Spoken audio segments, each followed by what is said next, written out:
Practical oneness. What is it and why is it important?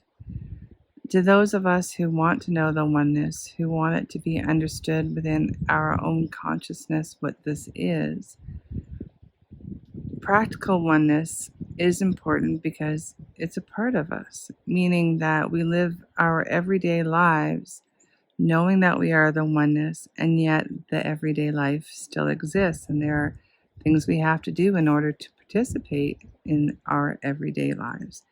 So, again, why is this important? Well, it's important to understand that oneness, in a sense, is relative, meaning there are going to be times when you know this, times when you forget this, times when you get stuck in traffic, and you'll forget that you know the oneness, not just for yourself, but for everyone else. There will be a sudden snowstorm, and then you forget that you know the oneness because your frustration of this, perhaps. But again, practical oneness, why it makes sense for everyone to want to know this is because you cannot be separate from the oneness. Oneness doesn't forget. We forget the oneness. And yet we also have our humanity, our humanness to consider. And so when we want to live amongst others who are of their humanness, then practical oneness means sometimes we just have to accept the situation for what it is. It doesn't mean that we're always going to feel like we're at peace because a certain situation exists. It doesn't mean that we're always going to feel the glory or the joyousness of the oneness.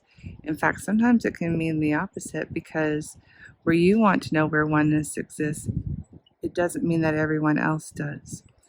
And when there's a world of separateness, of separation from our recognition of ourselves as source, it can become very difficult to want to know this. Because when we feel that oneness, we feel separate from others who do not want to know this. So practical oneness means at some step that I'm going to take during my moment of where I no longer want to remember the oneness, or where I forget to know the oneness, I'm going to ground myself into this self-concept once more. And when I remember that I know the oneness, I might not even get to where I know the oneness, I might just want to know the oneness. Then I can accept that everything is perfect as it is. And it is a step, and sometimes it's a great step forward, and sometimes it's not always practical to want to know the oneness on behalf of everyone else.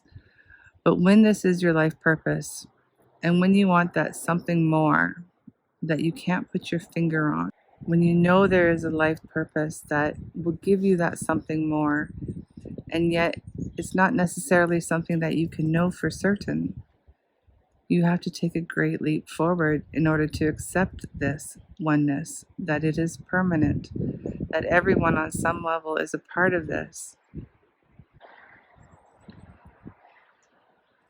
And so when you look on the other side of your curtain for that something more, meaning you look more to where you are a part of the oneness for permanent, where you are not of your physical source, where you still remain as a part of that essence of source, you will remember that everything is perfect. But to know this takes the effort, and that's the practical part.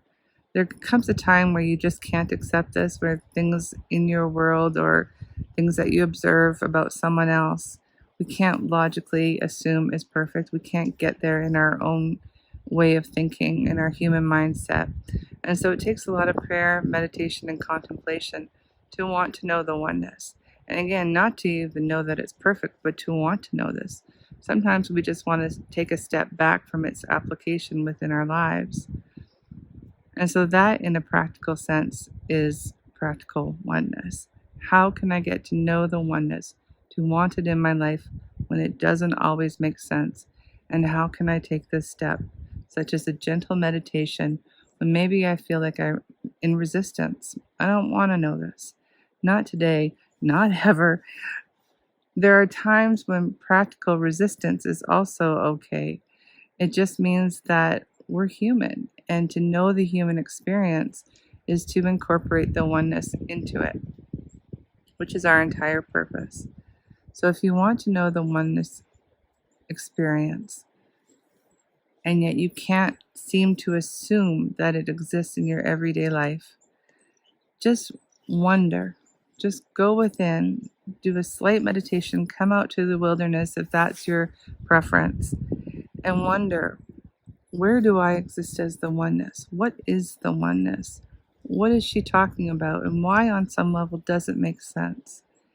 And then again, you put your attention in the most gentle manner toward the center of your consciousness, toward the center of yourself, and just give yourself a lift. Just suggest, I want to know this. I want to know myself as the oneness. I want to know that everything is perfect as it is. Please help me to accomplish this. And in a practical sense, your attention will divert. There'll be traffic even when you're in the middle of the mountains. There'll be thoughts that seem to penetrate your willingness to know the oneness again and again and again. And so what do you do with this? Just gently draw your attention back to that center of your chest. You may notice a gentle vibration, and in its purest state, you'll notice a sense of nothingness. That's where oneness is housed, if you will. And just give yourself a breath with your attention within that space. Want to know it for yourself, and then project it onto others. That's the best gift that we could give this place.